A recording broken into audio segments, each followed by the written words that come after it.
Jep. Kuopion jälkeisiä pikku tällaisia huoltoja tässä tehdään. Ei tokikaan nyt tämmönen enää öljynsuodatinta vailla valmis, mutta meillä tosiaan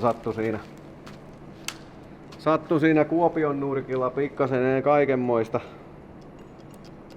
kaikenmoista pientä hommaa.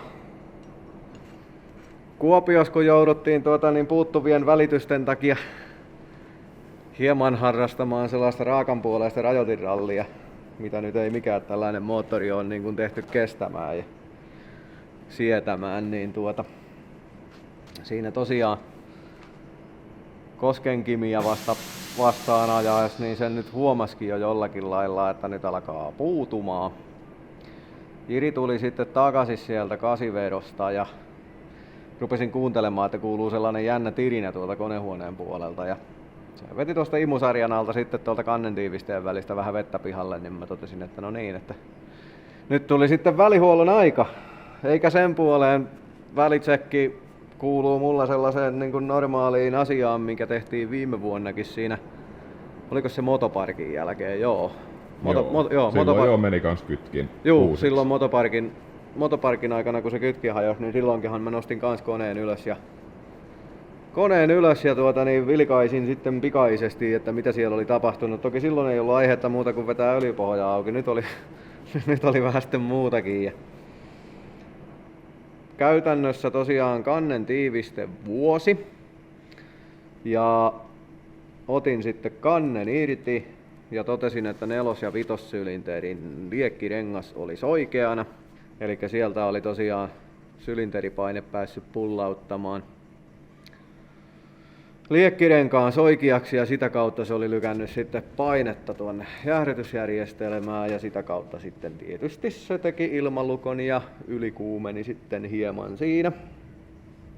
Ja lopputulemana oli sitten sellainen kohtuullinen, tuli ihan vanha PV Suzuki-ajat mieleen, ihan niin kuin Malossin komppi, kun se leipoo oikein hyvästi kiinni, niin siellä oli 4- ja 5-sylinterissä, meillä oli tosi pahat naarmut.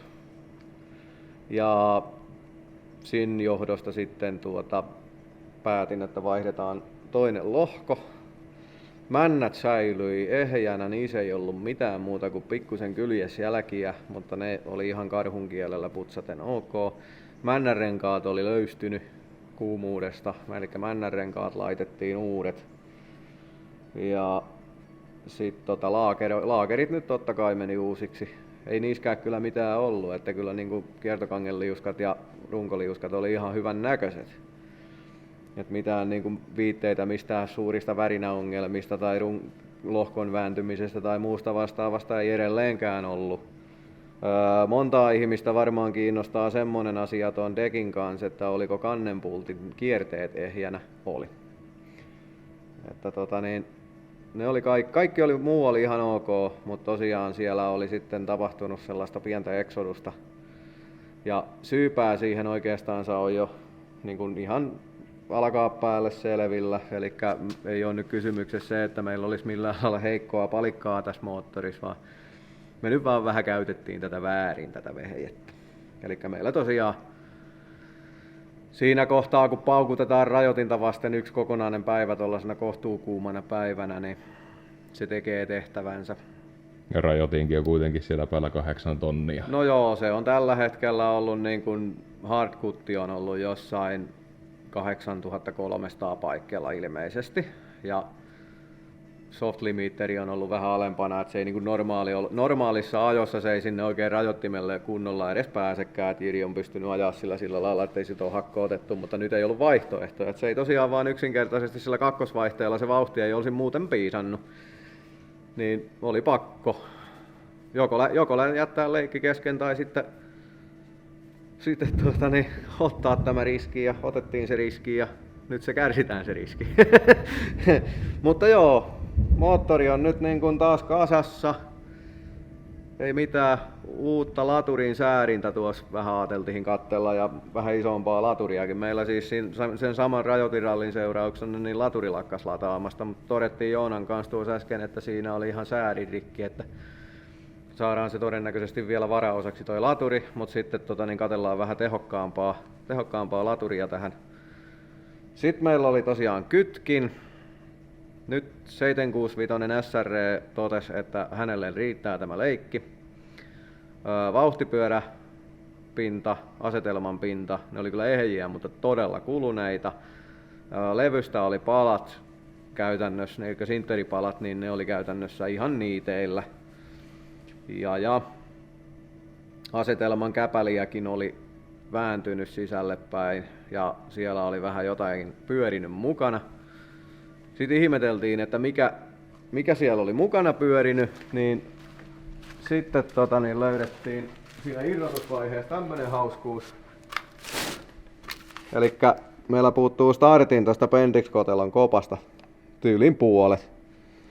Ja se, että mikä tämän päälle on käynyt, niin se on sitten hyvä kysymys, nimittäin ei oikein löydetty mitään sellaisia hirveitä vierasesineitä, joka olisi voinut tommosen tehdä, mutta siis joku on käynyt sen startin päälle ja lyönyt ton palan irti ja se pala on sitten pyörinyt siellä kytkin kopas, niin se nyt oli sitten tietysti sitä asetelmaa vähän murjonut. Mut joo, meille joka tapauksessa todettiin, että se ei niinku voimankestokaan enää sillä kytkimellä meidän käyttöön nyt näytä piisaavan, sen verran rupeaa olemaan autossa pitoja ja aggressiivista käyttöä ja kai siellä sitten sitä voimaakin jo alkaa sen verran paljon olemaan, että oli aika keksiä siihen jotakin muuta ja no se me keksittiin sitten tämmönen ratkaisu, elikkä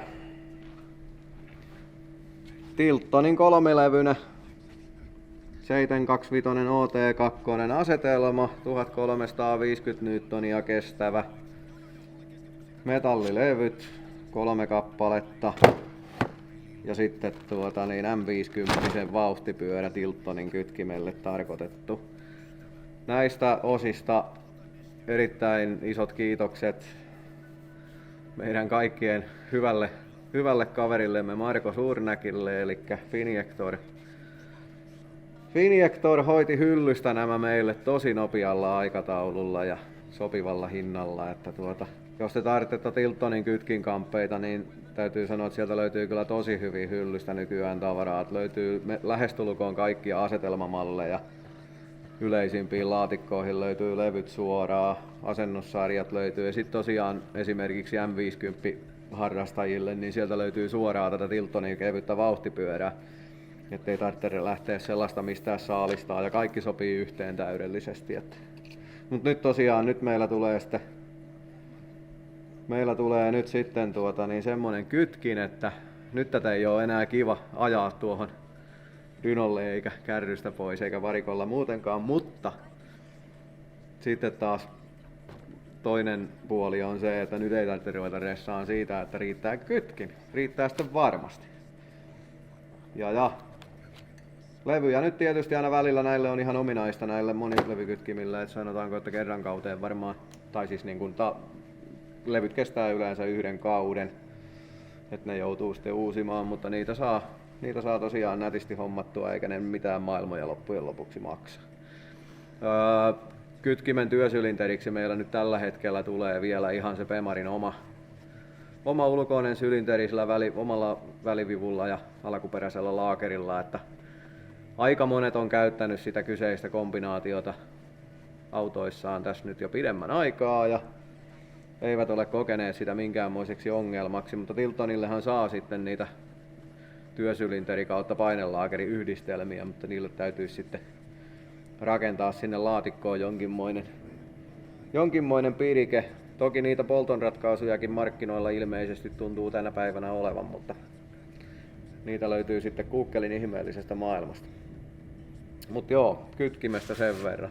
Sitten se, että mikä meillä niinku tämän kokonaisuuden niinku juurisyy oli, niin sehän nyt tosiaan on, siitä taisi olla jo puhettakin siinä Kuopion videolla, eli meillä tosiaan viikko ennen Kuopiota meiltä katkesi kardaani.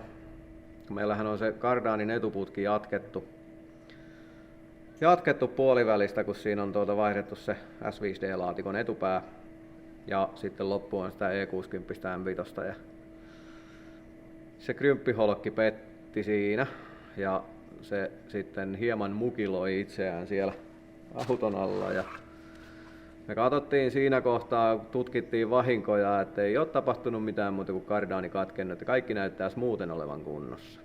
Eli nyt voi sanoa, että sinne Nurmoon keisarille, jotta koemme suurta sympatiaa sun Artukaisten, eli Pöytälakson Juhan, niin kardaani-episodia vastaan, niin se tuli meille nyt aika lailla niin kuin vastaava yhdellä välikisalla toki, mutta näin. Ja tosiaan sitten vielä siihen, että miksi se vaihde katosi, niin siihen nyt löytyy ihan selkeä syy. Eli siinä kohtaa, kun se kardaani on katkennut, niin sen kardaanin pääthän on sitten niin kuin tehnyt tällä lailla siellä auton alla, ja se krymppiholkki on ollut kiinni siinä toisessa päässä. Eli se tarkoittaa sitä, että kardaani on sellainen 1,5 senttiä pidempi silloin se putki käytännössä, jos päät kohtaa vastakkain.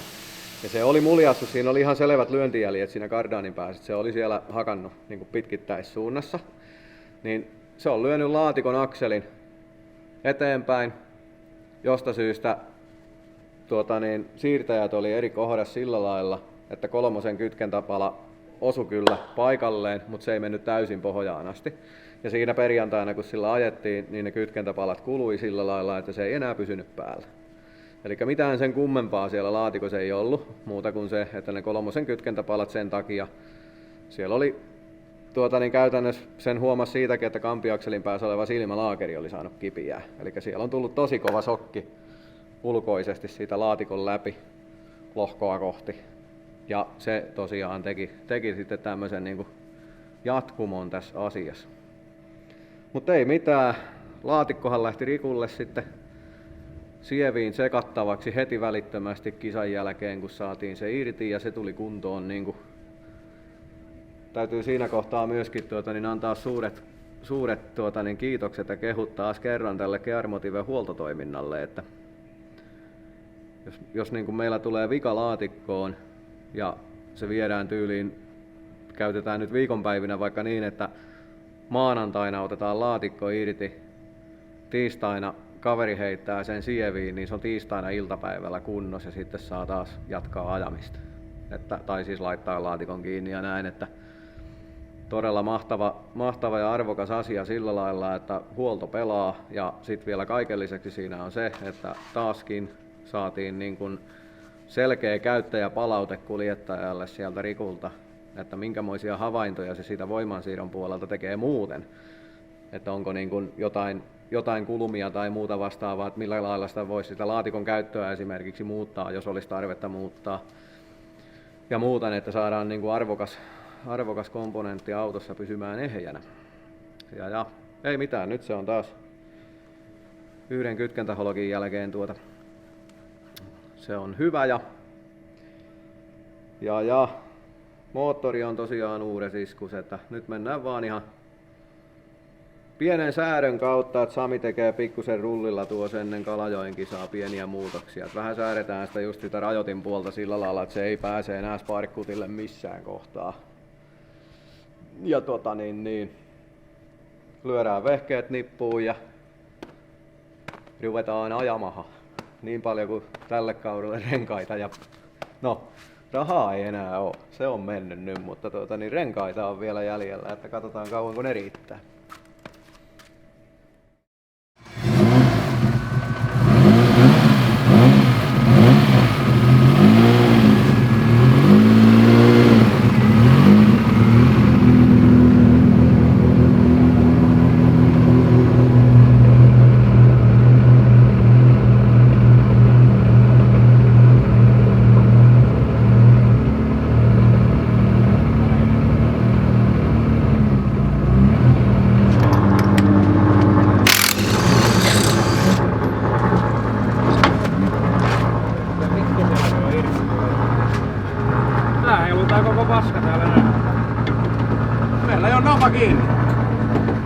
Kiristää sitä napaa.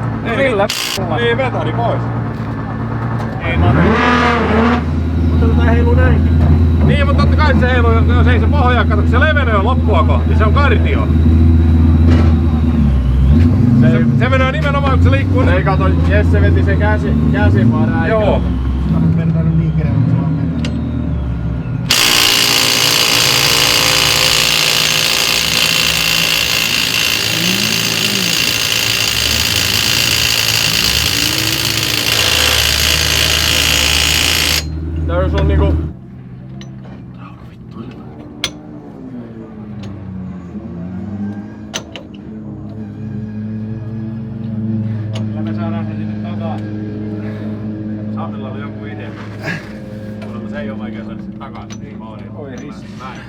sisäpäällä. Niin. Toho. Tää on- Tän kokoinen pikka. Niin. 35,5. Joo, eli menee. Mitäs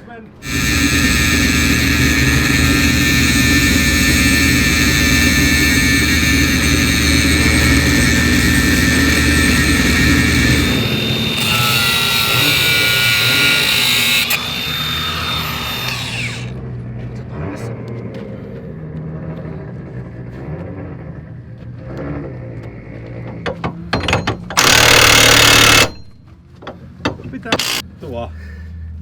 Onko se pohjas? Voi olla, siellä on laakerin sisäkoolien välissä saattaa olla sellainen kehto tai sellainen saatana pirike. Joo. Jos ne on päässyt erkaantumaan toisistansa, niin se pirike saattaa olla siellä niiden puolikkaiden välissä. Nyt meillä on, niin kuin mä mittasin sen niin, että se kohta mihin se nyt oli se laakeri, niin siitä sen pitäisi mennä nyt 5 milliä syvemmäs. Mutta jos tuo laakerin sisäpuoliskat on päässyt levenemään, niin sieltä pääsee sieltä laakerin sisältä sellainen pidin, mikä pitää niitä sisäkehiä Niin joo, kato siellä toisiaan vasten. Ja kun se leviää, niin se pidin lähtee sieltä irti ja se saattaa jäädä sinne sisäpuolikkaiden väliin niin, että se ei mene enää kasaan. Mut se, että se pitäisi nyt päästä jollakin lailla toteamaan se asia. Vasen takapyörän laakeri on rikki. Hirveä välys ei voi ajaa. Elikkä siinä on nyt vaan käynyt niin, että se on eilen niputettu toi uudella laakerilla toi napa ja kaikki on siinä vaiheessa näyttänyt totta kai välyksettömältä ja muuten, mutta siinä on semmonen homma, että toi M5 ulkotumpin se poori on pidempi kuin mikä taas E4 laakeri, eli siis se laakeri alun perin pitäisi olla leveämpi, niin kuin se on siinä E34, niin se vaatii sellaisen 5 millin spacerin sinne väliin, ja se spacerihan on pudonnut lapualle viime viikolla, eikä sitä ole sitten tietenkään niin kuin huomattu niputtaessa, että se ei ole puristanut sitä laakerin sisäkehää, ja se on päässyt ne sisäkehät toisistaan irti, eli ne on levinnyt ja se on tehnyt nyt sinne sen välyksen. Ja nyt kun sitten tehtiin sinne sellainen spaceri, niin se ei enää puristu kasaan se laakeri, koska siellä on sellaiset, siellä laakerin sisällä on semmoinen häkki, mikä pitää niitä puoliskoja keskenään. Niin se ei niinku, se menee sököksi se laakeri aina sitten kerrasta. Että. Ja sen takia se spaceri on siellä lapualla, kun meillä tosiaan pari päivää sitten niin katkesi tumppi. Niin, siinä kävi siinä testissä sillä lailla, että se ulommainen tumppiakseli katkesi nätisti. Katkesi nätisti melkein heti ekoilla vedoilla ja tässä aikamoisella sykkeellä ja kiireellä sitten pojat joutu katselemaan siihen korvaavan tuotteen. Ja tää on tämmöstä. Ei siinä auta, mutta nyt puretaan toi takapää tosta ja uusi laakeri on Kokkolasta kyllä tulos, me vaan keksitään joku konsti millä lailla me saadaan se tosta vaihdettua, tai itse asiassa kyllä tässä nyt on pajoja tässä ympäristössä, että me saadaan pressata sinne uusi laakeri ja laittaa se nippuun, mutta kello käy aika kovaa tahtia, että ei muuta kuin jatketaan homma. Nyt. No niin.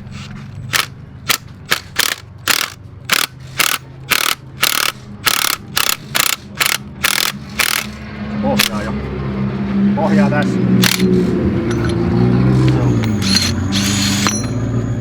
Siinä on kato toi Niin, se ottaa kasvaa siinä. vielä, kato toi lisää, se on ottanut tohon noin. Tää rinkula. Niin on se ottanut vaan siihen tappiin nyt kiinni. Joo. Pitäisikö meillä olla isompi vielä? Pitäis olla isompi, joko isompi tai sitten se on Sehän on muuten vastapallo, kun lähdetään Kokkolaan päin. Se on, joo, se on Himangalla siinä. En mä ne muista, se on Eli periaatteessa oltais, jos silloin menee...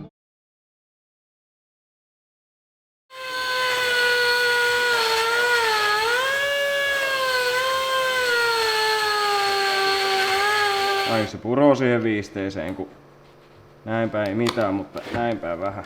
Joo, no kokeillaan.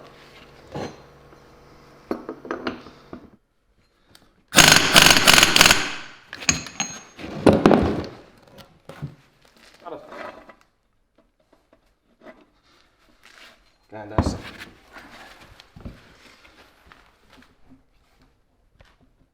Klappaa. On siellä vieläkin klappi. Joo, ja se jyrisee itse asiassa laakeri. Vaihdetaan laakeri. No se ainakin sopii on kokoinen toi. Tuosta leikata toi sisäkooli irti.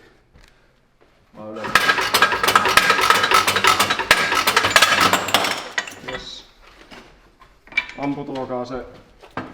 No, ei se. Mä oon niin tyhmä, miltä mä näytän. Sä oot vielä tyhmä. Fiksu noinkin nuoreksi mieheksi. Joo, heitetään toistepäin. Löytyy isi äiti. Mä nyt tarkistan vielä tuon alapuolella. Tullaan läpi. Joo. Heti jos vähänkin pohjaa, niin Joo. tai mikään muu.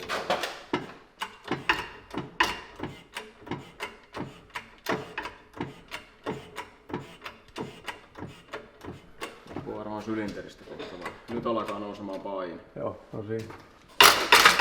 Jos loppu prässääntyy sinne, Sitten kun se vetää nippu.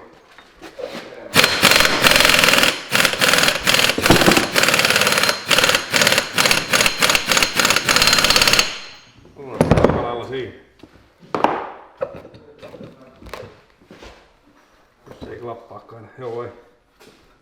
On siinä. Oli vähän roskissa on tuo. edelliseen videoon vedoten. Kannattaa ruveta mekaanikoksi. Tää on helppoa ja kivaa ja mukavaa. On tää oikeesti aika mukavaa. Välillä vaan vastusta. Mikä on Pirttisen mielipide? Onko mekaanikkona oleminen kiva? Oho, tää on aina. Nyt lähetään. Mennä. Pikkusenkohan kilpailemaan. Siellä pitäisi olla merkintä. Sami laittanut merkinnät aurauksen suhteen. Mutta passe parilla pultilla sinne hollille vaan. Ja se nyt pysyy vain.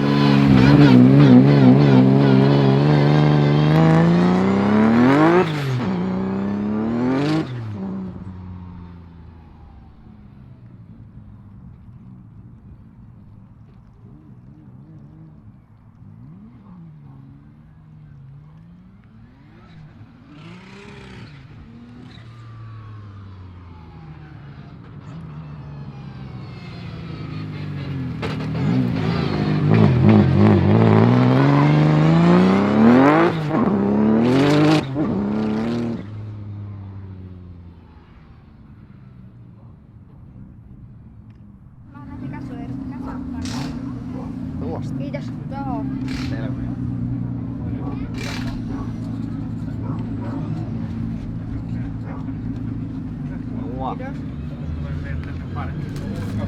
Mikä fiilis?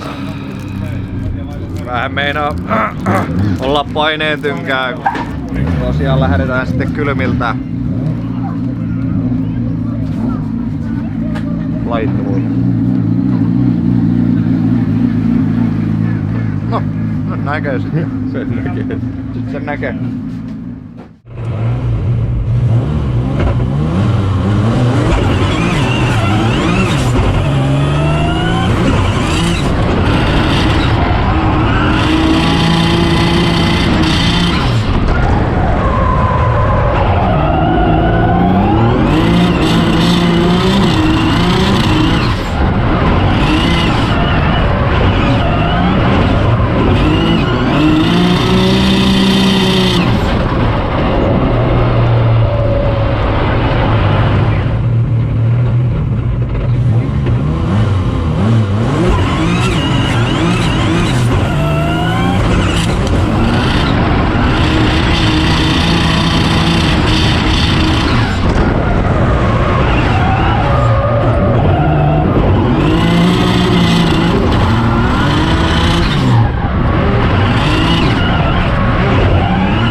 Siirrytään sitten toiselle puolelle kaaviota. Vasen puoli Koskiniemi, lajittelu 2 jatkaa suoraan, sitten haetaan vastustaja Koskiniemellä. Lajittelu 15, Johannes Falk, lajittelu 18, Jiri Haapala. 2 kappaletta E46. Menihän se nyt numerokoodi oikein korimallisesti? Joo. Kyllä, Bemareita erilaisilla voimalähteillä. Ja molemmilla on ollut moottori auki ennen tätä kisaa.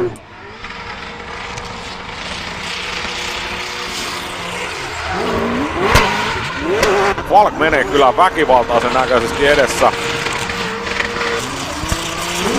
Nyt on atakki kohdallaan. Ajalinjaa en kunnolla näe. Sekin nyt mun mielestä oli ihan hyvin. Oli hyvän näköinen. Oli ja äkkiseltä mä sanoisin, että Falkki ajoi nyt paremman tämän liidivedon kuin kummankaan lajitteluvedoista. Joo, ehdottomasti, vaikka Falkki sai 42 ekasta ja tokasta sitten selkeä parannus 71 pistettä, mutta kyllä toinen mun mielestä näytti yli 80 pisteen, jos oltaisiin lajittelupisteitä vedetty. Ja liidikuski edellä ajava kuljettaja tässä kaaviovaiheessa niin pitänee ajaa nimenomaan tuon lajittelun kaltaista suoritusta ja seuraava Chase-kuljettaja pitäisi sitten mahdollisimman hyvin sitä seurata ja peilata, apinoida sitä suoritusta, mutta nyt oli kyllä fakta se, että ei Jiri Haapalalla ei vauhti oikein riittänyt. Ei, ja tietty oli 3. veto tänään. Niin, sekin. Se on pakko näkyä.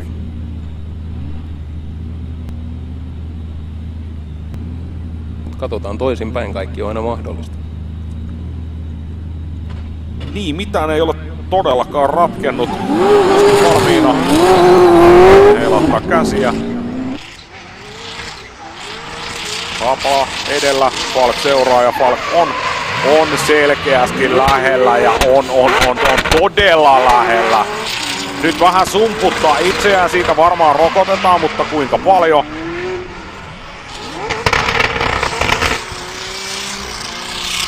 On mielenkiintoista nähdä. Nyt on mielenkiintoista nähdä, mitä tästä tulee tuomioksi.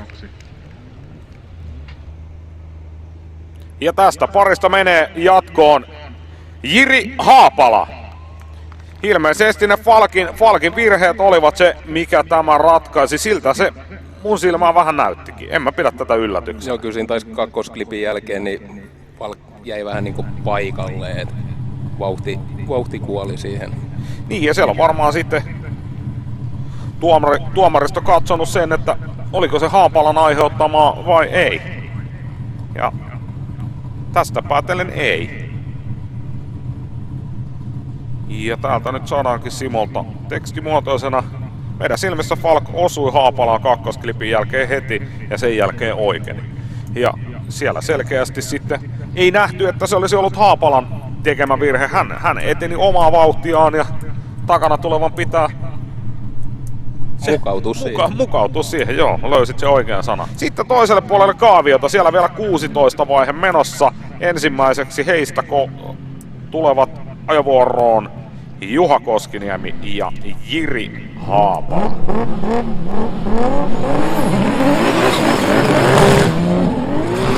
Nyt katsotaan, on Haapalalle sitten kovan luokan vastusta tarjolla. Koskiniemi on tänään ollut kyllä tosi vakuuttava. Nyt Jiri pyörähti. Koskiniemi jatkaa kaunista leveää linjaa ja vanhan kolmosklipin luota. Myös 4 menee ja 5 ja huija. Ois ollut viileää kyytiä, vaikka olisi perässä pysynyt. Kyllä on. Koskiniemi 2 edellisen osakilpailun voittaja ja tämän hetken sarja 1. Joten voidaan ehkä sanoa, että kovimmista kovin. Joo, ei auta. Ei auta kieltää.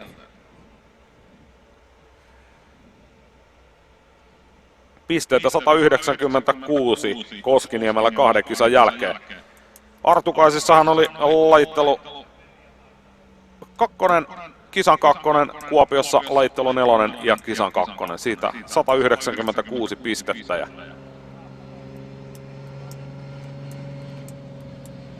Koskiniemi sieltä jäähdyttelee takaisin päin, kuten myös Jiri Haapala. Ja hetken päästä mennään sitten toisinpäin.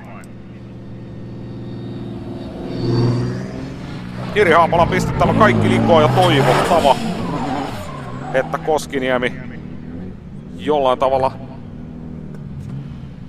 itse mahdollisesti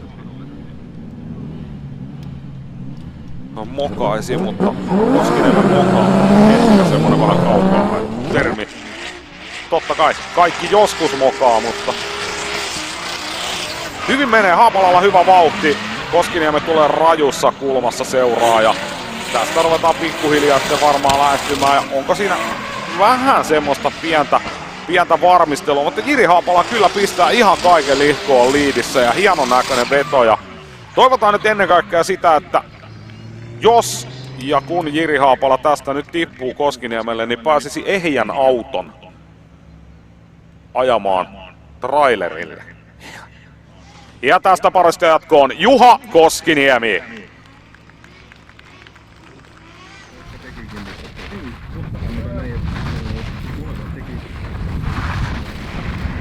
Noin! Sun pitää purkaa se ja laittaa se vetomoottori tuonne taas. Suomen Drifting ry kisoissa Team of the Day-palkinto menee aina, nyt kun kaivataan oikeat selitykset, niin menee aina jo yhdelle tiimille, joka on hommansa parhaiten hoitanut ja tarina. Ja tämän päivän Team of the Day, Jiri Haapala, Protoparts Motorsport kautta J.R. Carriage. Jiri Haapala tiimeineen ilman yhtään treeniä pääsi lajittelemaan sieltä kaavioon. Ja kaikkea muuta täysin ansaittu palkinto. Team of the Day, Jiri Haapala, Protoparts Motorsportti ja ilmeisesti ajamalla kotiin tai trailerille. Sekin on ihan positiivinen palkinto tuon palkinnon lisäksi. Jahas, sieltä tuli farmarimallin Mercedes radalle. Siellä on starttanut yksi farmarimallin Mercedes keskeyttää, mutta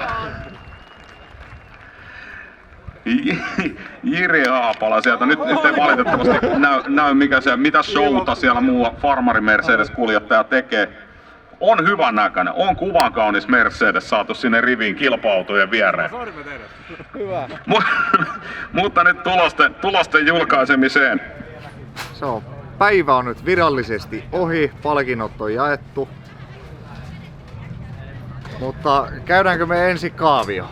Käydään vaikka lajittelut. Lajittelut Nimittäin ei käyty. Tosiaan ihan kylmiltään radalle. Olin mä se eilen illalla kävellyt, mutta ei sen koommin tullut kosketusta rataan. Ekaan lajitteluvetoon menin ja siinä viivalla aloin katsomaan radalle, että tuleekohan tosta yhtään mitään, kun ei siitä nähnyt niinku ollenkaan, että miten se rata menee, että ihan siis sokkona lähdin syöttämään ja sit sain sellaisen kevyen käsityksen rataprofiilista, että kuinka siellä pitää ajaa ja toiseen vetoon vähän kovemmin, mutta siellä niinku ei ollut vieläkään täysin hallussa se, että mitenkä siellä pitää ajaa. Niin ekasta 51 pistettä ja tokasta 59 pistettä. Joo, ensimmäistä 50 ja tokasta 59. Niin. Et siinä suhteessa ihan hyvä, ei tullut ainuttakaan nollaa. Niin. Se meni siinä mielessä ja ihan suoraan kylmiltään Kuopion jäljiltä, että oli ne ajot, että treenata piti tuossa Lapualla, mutta sittenhän meni se Petarin tumppi ulompi tossa hajalle, niin ei tarvinnut sit treenatakaan tänne ollenkaan. Olet sä nyt puoli mutkaa treenaa? No joo, en mä sitä nyt treeniksi kutsuu. Sitten kaavioon tuli Johannes Falk vastaan ja oli jo siinä kohtaa, että ollaan niinku päivän niinku suoritettu niin hyvin kuin vaan mahdollista. Ja se osui joinkin nappiin, ei hyvin. Ja siitä päästiin jatkoon. Siitä ei oikein mitään sanottavaa, että seissi kuin liidivedoista. Sitten top 16 Juha Koskiniemi vastaan, niin sitten meikäläisellä ensin chase ja mä lähdin varastamaan ja jotenkin siinä adrenaliiniryöpyssä en muistanut ollenkaan, että niin joo, että siinähän on liidillä on sikaani, mikä pitää kiertää, niin mä meinasin sumputtaa Juhan siinä. Ja sit mulla meni askelmerkit sekaisin ja lähdin ihan täysillä tykittää sen perään. Ja näette sitten klipistä sen, että mitä siinä tapahtui ehkä, jos sieltä Kyllä, sieltä jotakin näkyy. Niin. lähin kunnolla hakee Juhan luukkua, mutta sen enempää ajattelematta niin mä sumputin itteni, että olisi pitänyt ottaa isompi kulma, niin olisi päässyt paljon jouhevammin. Niin siinä mulla sitten oikeni ja se loppuveto meni sitten ihan perssillensä. Liidiveto oli ehdottomasti omastakin mielestä päivän paras, että siellä rupesi niinku jo klipikki napsua kohillensa ja rupesi olemaan kyytiä siinä toiminnassa ja sehän oli päivän 6. veto. Mutta suoristumisesta niin ihan kyselemättä Koskiniemen Juha jatkoi ja Koskiniemihän oli tänään myös kisan toinen ja tällä hetkellä johtaa sarjaa ilmeisesti aika hyvin. Palla. Marginaali. Ihan älytön tassu mun koko tiimille, että meillä oli iso probleema. Pojat kävi Himangalla sepittämässä laakeria irti ja paikalleen ja saatiin just lajitteluihin autonippuun. Ja olihan tossa viikolla sitten kaiken näköistä moottoriremonttia ja kytkinremonttia ja ynnä muuta remonttia niin ja sitten vielä tuon naparemontti. Niin. Meitä muistettiin sitten Team of the Day-palkinnolla ja voi kyllä käsi sydämellä sanoa, että tämän pojat on ansainnut. Ihan vuolaasti kiitos kaikille mun mekaanikoille. Onneksi ei näe kyyneleet täältä oppien takaa. Joo, ollaan tosi tyytyväisiä tähän. Nyt tarvitaan oikeasti reeniä ja säätöä tämän auton kanssa, että pysytään isojen poikien kyytissä, kun ruvetaan oikeasti ajamaan lujaa niin, että tämä on ajettava tämä auto. Ilmeisesti muuttui niin kuin kun säädettiin sitä imunokkaa 5 astetta aikaisemmalla ja sitten vähän rajoitinta muutettiin, niin muuttui kans niin kuin auton käyttäytyminen muuttui ihan täysin, että en mä tiedä, aikaisemmin se oli ehkä vähän parempi, niin nyt sitten uudestaan rullille ja koitetaan, jos löydettäisiin sieltä kultainen keskitie, mikä olisi mulle hyvä. Ja sitten tosiaan alustaa, niin sitä pitää ruveta hieromaan. Mutta ei ainakaan kuskilla lopu pää, että kyllä mennään sinne luukulle, oli siinä sitten sarja 1 tai ei. Niin.